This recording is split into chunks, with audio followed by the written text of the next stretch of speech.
नमस्कार। खबरों के इस बुलेटिन में तुहाडा स्वागत है। मैं हाँ अमरजीत सिंह ते पहला पेश ने चोणवीआं खबरां। केंद्रीय मंत्रालय वालों 30 जून तक अनलॉक 1 संबंधी नवे दिशा निर्देश जारी। कंटेनमेंट जोनां विच सख्ती बरकरार रहेगी। पहले गेड़ तहत 8 जून तो धार्मिक अस्थानां नूं जनतक तौर पर खोलण की आग्या होवेगी। दूजे गेड़ तहत विद्यक अदारियां नूं खोलण बारे फैसला जुलाई महीने विच कीता जावेगा। प्रधानमंत्री नरेंद्र मोदी अज सवेरे 11 बजे आकाशवाणी के मन की बात प्रोग्राम राही देशवासियों के रूबरू होंगे।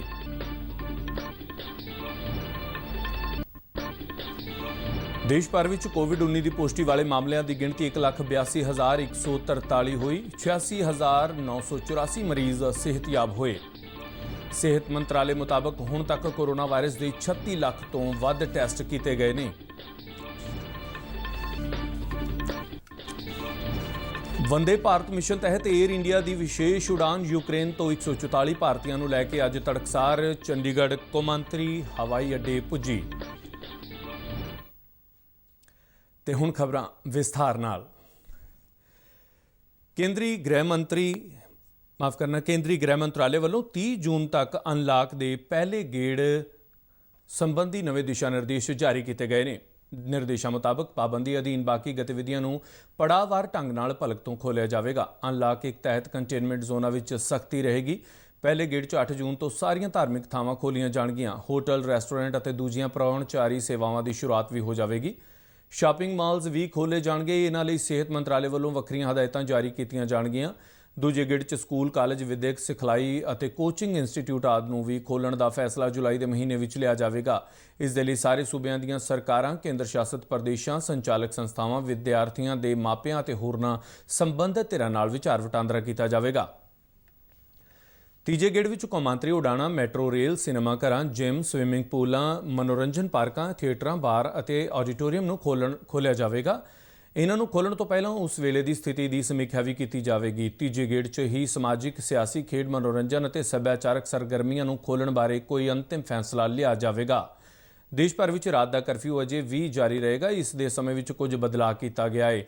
हुण रात 9 बजे तो सवेरे 5 बजे तक जरूरी काम तो बिना बाहर निकलण ते पाबंदी रहेगी। लॉकडाउन 4 तक रात के करफ्यू का समा शाम 7 बजे तो सवेरे 7 बजे तक का है। गृह मंत्रालय वालों जारी हदायतों में कहा गया है कि सारे कंटेनमेंट जोनां च पाबंदियां 30 जून तक बरकरार रहणगियां। कंटेनमेंट जोनां की शनाख्त जिला अधिकारियों वालों की जाएगी। कंटेनमेंट जोन में सिर्फ जरूरी सरगर्मियों की छूट होगी। कंटेनमेंट जोन च नियमां नूं सख्ती नाल लागू करन लई कहा गया है। डॉक्टरी एमरजेंसी तो इलावा किसी भी व्यक्ति नूं कंटेनमेंट जोन तो बाहर जाण जां कंटेनमेंट जोन दे विच आउण की इजाजत नहीं होगी। सूबे अपने पद्धर ते बफर जोन की भी शनाख्त कर सकते हैं। गृह मंत्रालय वालों कहा गया है कि स्थिति को ध्यान च रखते जो सूबਿਆਂ ਜਾਂ केंद्र शासित प्रदेशों वालों कंटेनमेंट जोन तो बाहर कुछ सरगर्मियां ते रोक लगाउण की लोड़ महसूस होंदी है तो वह अजिहा अपने पद्धर ते ही कर सकते हैं। कोविड-19 के प्रबंधन लिए कौमी हदायतां अनुसार फेस मास्क और समाजिक दूरी के नियमों की पालना लाजमी होगी। इस तो इलावा अंतर सूबाई आवाजाही संबंधी भी निर्देश जारी किए गए हैं, जिस मुताबक ई परमिट तो इलावा होर किसी वाधू मंजूरी की लोड़ नहीं पवेगी। निर्देशों मुताबक जेकर किसी इलाके में आवाजाही ते पाबंदियां लगाई जांदियां हैं तो जिला प्रशासन की यह जिम्मेवारी होगी कि इन्हां पाबंदियां संबंधी लोगों को अगाऊं जानकारी दी जाए। पंजाब में लॉकडाउन 30 जून तक वधाया गया है। इस संबंधी ऐलान करदे मुख्यमंत्री कैप्टन अमरिंदर सिंह ने कहा कि केंद्रीय गृह मंत्रालय दी हदायतों मुताबक शर्तों तहत ढिल देण संबंधी फैसला किया जाएगा। मुख्यमंत्री ने कहा कि महामारी का खतरा अजे तक टलिया नहीं है तो लोड़ पैण ते सूबे के लोगों की हिफाजत लिए होर भी सख्त फैसले लए जा सकते हैं। प्रधानमंत्री नरेंद्र मोदी अज आकाशवाणी ते अपने बहुत चर्चित प्रोग्राम मन की बात तहत लोगों के रूबरू होंगे।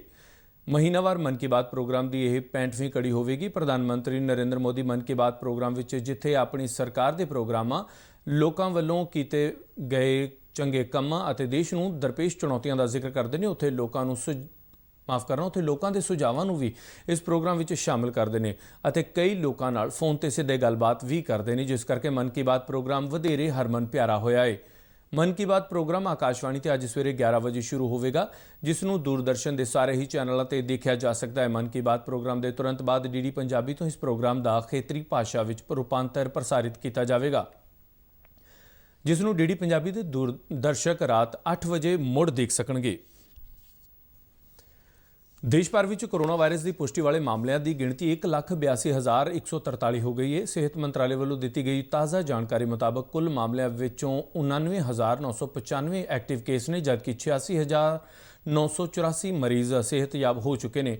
ਕੋਰੋਨਾ ਵਾਇਰਸ ਨਾਲ ਹੁਣ ਤੱਕ 5,164 ਮੌਤਾਂ ਹੋ ਚੁੱਕੀਆਂ ਨੇ। ਮਹਾਰਾਸ਼ਟਰ ਵਿੱਚ ਕੋਰੋਨਾ ਵਾਇਰਸ ਦੇ ਕੁੱਲ ਮਾਮਲੇ 65,168 ਹੋ ਗਏ ਨੇ, ਜਿਨ੍ਹਾਂ ਵਿੱਚੋਂ 34,890 ਐਕਟਿਵ ਕੇਸ ਨੇ। ਮਹਾਰਾਸ਼ਟਰ ਵਿੱਚ ਹੁਣ ਤੱਕ 2,197 ਲੋਕਾਂ ਦੀ ਮੌਤ ਹੋ ਚੁੱਕੀ ਹੈ। ਤਾਮਿਲਨਾਡੂ ਵਿੱਚ ਹੁਣ ਤੱਕ 21,184 ਕੇਸਾਂ ਦੀ ਪੁਸ਼ਟੀ ਹੋਈ ਹੈ ਅਤੇ 12,000 ਮਰੀਜ਼ ਸਿਹਤਯਾਬ ਹੋ ਚੁੱਕੇ ਨੇ। ਦਿੱਲੀ ਵਿੱਚ ਕੋਰੋਨਾ ਵਾਇਰਸ ਦੇ ਕੁੱਲ ਕੇਸ 18,549 ਹੋ ਗਏ ਨੇ ਅਤੇ 416 ਲੋਕ ਆਪਣੀਆਂ ਜਾਨਾਂ ਗਵਾ ਚੁੱਕੇ ਨੇ। ਗੁਜਰਾਤ ਵਿੱਚ 16,343 ਕੇਸਾਂ ਦੀ ਪੁਸ਼ਟੀ ਹੋਈ ਹੈ ਤੇ 1,007 ਮਰੀਜ਼ਾਂ ਦੀ ਮੌਤ ਹੋ ਚੁੱਕੀ ਹੈ। ਗੁਜਰਾਤ ਵਿੱਚ ਕੋਵਿਡ-19 ਦੇ 6,106 ਐਕਟਿਵ ਕੇਸ ਨੇ ਤੇ 9,230 ਮਰੀਜ਼ ਸਿਹਤਯਾਬ ਹੋ ਚੁੱਕੇ ਨੇ। ਪੰਜਾਬ ਵਿੱਚ ਕੋਰੋਨਾ ਵਾਇਰਸ ਦੇ 2,233 ਕੇਸਾਂ ਦੀ ਪੁਸ਼ਟੀ ਹੋਈ ਹੈ, ਜਿਨ੍ਹਾਂ ਵਿੱਚੋਂ 1,967 ਕੋਰੋਨਾ ਮੁਕਤ ਹੋ ਚੁੱਕੇ ਨੇ। ਤਾਜ਼ਾ ਜਾਣਕਾਰੀ ਮੁਤਾਬਕ ਸੂਬੇ ਵਿੱਚ ਕੋਵਿਡ-19 ਦੇ 222 ਐਕਟਿਵ ਕੇਸ ਨੇ ਅਤੇ 44 ਲੋਕਾਂ ਦੀ ਮੌਤ ਹੋ ਚੁੱਕੀ ਹੈ। ਸਿਹਤ ਮੰਤਰਾਲੇ ਮੁਤਾਬਕ ਦੇਸ਼ ਵਿੱਚ ਕੋਰੋਨਾ ਕੇਸਾਂ ਦੇ ਦੁੱਗਣੇ ਹੋਣ ਦੀ ਦਰ ਵੱਧ ਕੇ 15.4 ਦਿਨ ਹੋ ਗਈ ਹੈ, ਜਿਹੜੀ ਕਿ ਪਹਿਲਾਂ 13.3 ਦਿਨ ਸੀ। ਮੰਤਰਾਲੇ ਨੇ ਕਿਹਾ ਹੈ ਕਿ ਬੀਤੇ 3 ਦਿਨਾਂ ਦੌਰਾਨ ਕੋਵਿਡ-19 ਕੇਸਾਂ ਦੇ ਦੁੱਗਣੇ ਹੋਣ ਦੀ ਦਰ ਵਿੱਚ ਲਗਾਤਾਰ ਸੁਧਾਰ ਦੇਖਣ ਨੂੰ ਮਿਲ ਰਿਹਾ ਹੈ। ਮੰਤਰਾਲੇ ਮੁਤਾਬਕ ਬੀਤੇ 24 ਘੰਟਿਆਂ ਦੌਰਾਨ 11,264 ਮਰੀਜ਼ ਸਿਹਤਯਾਬ ਹੋਏ ਨੇ। ਮੰਤਰਾਲੇ ਨੇ ਦੱਸਿਆ ਕਿ ਹੁਣ ਤੱਕ 36,12,242 ਕੋਰੋਨਾ ਟੈਸਟ ਕੀਤੇ ਜਾ ਚੁੱਕੇ ਨੇ, ਜਿਨ੍ਹਾਂ ਵਿੱਚੋਂ 1,26,842 ਕੇਵਲ ਬੀਤੇ ਦਿਨ ਕੀਤੇ ਗਏ ਨੇ। ਮੰਤਰਾਲੇ ਨੇ ਦੱਸਿਆ ਹੈ ਕਿ ਦੇਸ਼ ਭਰ ਵਿੱਚ 942 ਕੋਵਿਡ ਸਮਰਪਿਤ ਹਸਪਤਾਲ ਬਣਾਏ ਗਏ ਨੇ, ਜਿਨ੍ਹਾਂ ਵਿੱਚੋਂ 1,59,000 ਆਈਸੋਲੇਸ਼ਨ ਬੈੱਡ ਅਤੇ 20,600 ਤੋਂ ਵੱਧ ICU ਬੈੱਡਾਂ ਦਾ ਪ੍ਰਬੰਧ ਕੀਤਾ ਗਿਆ ਹੈ। ਵੰਦੇ ਭਾਰਤ ਮਿਸ਼ਨ ਤਹਿਤ ਏਅਰ ਇੰਡੀਆ ਦੀ ਵਿਸ਼ੇਸ਼ ਫਲਾਈਟ ਅੱਜ ਤੜਕਸਾਰ ਯੂਕਰੇਨ ਤੋਂ 144 ਭਾਰਤੀਆਂ ਨੂੰ ਲੈ ਕੇ ਚੰਡੀਗੜ੍ਹ ਕੌਮਾਂਤਰੀ ਹਵਾਈ ਅੱਡੇ ਤੇ ਉਤਰੀ। ਇਸ ਉਡਾਨ ਰਾਹੀਂ ਵਤਨ ਵਾਪਸ ਆਏ ਭਾਰਤੀਆਂ ਵਿੱਚ ਹਿਮਾਚਲ ਪ੍ਰਦੇਸ਼ ਦੇ 54, ਹਰਿਆਣਾ ਦੇ 53, ਪੰਜਾਬ ਦੇ 34, ਚੰਡੀਗੜ੍ਹ ਦੇ 2 ਅਤੇ ਰਾਜਸਥਾਨ ਦਾ 1 ਯਾਤਰੀ ਹੈ। ਯੂਕਰੇਨ ਤੋਂ ਲਿਆਂਦੇ ਗਏ ਇਹਨਾਂ ਭਾਰਤੀਆਂ ਵਿੱਚ MBBS ਦੇ ਵਿਦਿਆਰਥੀ ਨੇ, ਜਿਹੜੇ ਕਿ ਪਿਛਲੇ 2 ਮਹੀਨਿਆਂ ਤੋਂ ਵੱਧ ਸਮੇਂ ਤੋਂ ਉੱਥੇ ਫਸੇ ਹੋਏ ਸਨ।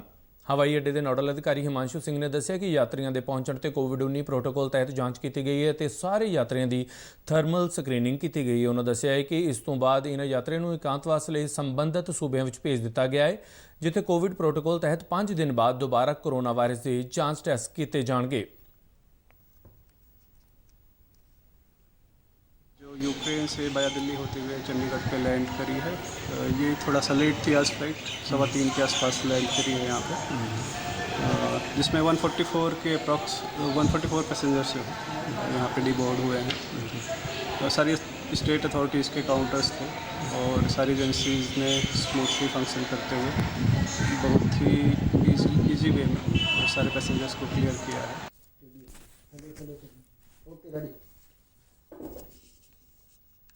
ਵੰਦੇ ਭਾਰਤ ਮਿਸ਼ਨ ਤਹਿਤ ਵਤਨ ਵਾਪਸ ਲਿਆਉਣ ਤੇ ਯਾਤਰੀਆਂ ਨੇ ਭਾਰਤ ਸਰਕਾਰ ਅਤੇ ਵਿਸ਼ੇਸ਼ ਤੌਰ ਤੇ ਪ੍ਰਧਾਨ ਮੰਤਰੀ ਨਰਿੰਦਰ ਮੋਦੀ ਦਾ ਧੰਨਵਾਦ ਕੀਤਾ। लग रहा है यहाँ पे आके जो कोरोना वायरस को लेकर कंडीशंस पता है इंडिया में बहुत वर्स है, बट फिर भी जो यहाँ पे मेडिकल फैसिलिटीज़ प्रोवाइड करवाई गई है, हर जगह प्रॉपर सैनिटाइज करवाया जा रहा है, हमारे बैग्स को सैनिटाइज किया। और इंडिया मतलब ऐसे कंट्री जहाँ पे मेडिकल फैसिलिटीज़ बहुत अच्छी है, तो we are proud to be Indian. पहले तो बहुत डर लग रहा था, पता नहीं किमें की होगा, लेकिन हमें सही फील हो रहा है। सन चक्री आई एयरप्लेन यूक्रेन तो फिर मैं तो आया। हम यहाँ अभी पहुँचे हैं कोई 2:30-3 बजे पहुँचे हैं जी। बाकी तो हमारा सब कुछ चेक इन हो गया, टेस्ट वगैरह सब कुछ हो गया, सो हम जा सकते हैं अपने होटल के लिए, सो सब कुछ बढ़िया है। ਰੱਖਿਆ ਮੰਤਰੀ ਰਾਜਨਾਥ ਸਿੰਘ ਨੇ ਕਿਹਾ ਹੈ ਕਿ ਚੀਨ ਨਾਲ ਲੱਦਾਖ ਵਿਚਲਾ LAC ਦਾ ਮਸਲਾ ਰਣਨੀਤਿਕ ਪੱਧਰ ਤੇ ਫੌਜੀ ਗੱਲਬਾਤ ਰਾਹੀਂ ਹੱਲ ਕੀਤਾ ਜਾਵੇਗਾ। ਨਵੀਂ ਦਿੱਲੀ ਵਿੱਚ ਇੱਕ ਪ੍ਰਾਈਵੇਟ TV ਚੈਨਲ ਨਾਲ ਗੱਲਬਾਤ ਕਰਦਿਆਂ ਰਾਜਨਾਥ ਸਿੰਘ ਨੇ ਕਿਹਾ ਕਿ ਕਿਸੇ ਵੀ ਸਥਿਤੀ ਵਿੱਚ ਭਾਰਤ ਦੇ ਸਨਮਾਨ ਅਤੇ ਅਖੰਡਤਾ ਨਾਲ ਸਮਝੌਤਾ ਨਹੀਂ ਕੀਤਾ ਜਾਵੇਗਾ। ਰਾਜਨਾਥ ਸਿੰਘ ਨੇ ਕਿਹਾ ਕਿ ਇਸ ਸੰਬੰਧੀ ਉਹਨਾਂ ਨੇ ਅਮਰੀਕੀ ਹਮਰੁਤਬਾ ਮਾਰਕ ਐਸਪਰ ਨੂੰ ਵੀ ਜਾਣੂ ਕਰਵਾ ਦਿੱਤਾ ਹੈ। ਰੱਖਿਆ ਮੰਤਰੀ ਨੇ ਕਿਹਾ ਕਿ ਭਾਰਤ ਨੇ ਚੀਨ ਨਾਲ ਚੱਲ ਰਹੇ ਸਰਹੱਦੀ ਵਿਵਾਦ ਨੂੰ ਹੱਲ ਕਰਨ ਲਈ ਇੱਕ ਵਿਆਪਕ ਰਣਨੀਤਿਕ ਢਾਂਚਾ ਵਿਕਸਿਤ ਕਰ ਲਿਆ ਹੈ। ਮਸਲੇ ਵਿੱਚ ਕਿਸੇ ਤੀਜੀ ਧਿਰ ਦੀ ਦਖਲਅੰਦਾਜ਼ੀ ਸੰਬੰਧੀ ਪੁੱਛੇ ਗਏ ਸਵਾਲ ਦਾ ਜਵਾਬ ਦਿੰਦਿਆਂ ਉਹਨਾਂ ਕਿਹਾ ਕਿ ਭਾਰਤ ਪਹਿਲਾਂ ਤੀਜੀ ਧਿਰ ਦੀ ਵਿਚੋਲਗੀ ਦੀ ਪੇਸ਼ਕਸ਼ ਨੂੰ ਠੁਕਰਾ ਚੁੱਕਾ ਹੈ ਤੇ ਚੀਨ ਨੇ ਵੀ ਇਸ ਤੋਂ ਇਨਕਾਰ ਕਰ ਦਿੱਤਾ ਹੈ। ਉਹਨਾਂ ਕਿਹਾ ਕਿ ਉਹ ਦੇਸ਼ ਦੀ ਜਨਤਾ ਨੂੰ ਇਸ ਗੱਲ ਦਾ ਭਰੋਸਾ ਦਿਵਾਉਣਾ ਚਾਹੁੰਦੇ ਨੇ ਕਿ ਦੇਸ਼ ਦੇ ਸਰਹੱਦੀ ਮਸਲਿਆਂ ਤੇ ਭਾਰਤ ਦੀ ਏਕਤਾ ਤੇ ਅਖੰਡਤਾ ਦੇ ਨਾਲ-ਨਾਲ ਸਨਮਾਨ ਨੂੰ ਵੀ ਬਰਕਰਾਰ ਰੱਖਿਆ ਜਾਵੇਗਾ। ਰੱਖਿਆ ਮੰਤਰੀ ਨੇ ਇਹ ਵੀ ਕਿਹਾ ਕਿ ਭਾਰਤ ਦੀ ਕੋਸ਼ਿਸ਼ ਹੈ ਕਿ ਦੋਹਾਂ ਦੇਸ਼ਾਂ ਵਿਚਾਲੇ ਇਸ ਵਿਵਾਦ ਨੂੰ ਹੋਰ ਨਾ ਵਧਾਇਆ ਜਾਵੇ।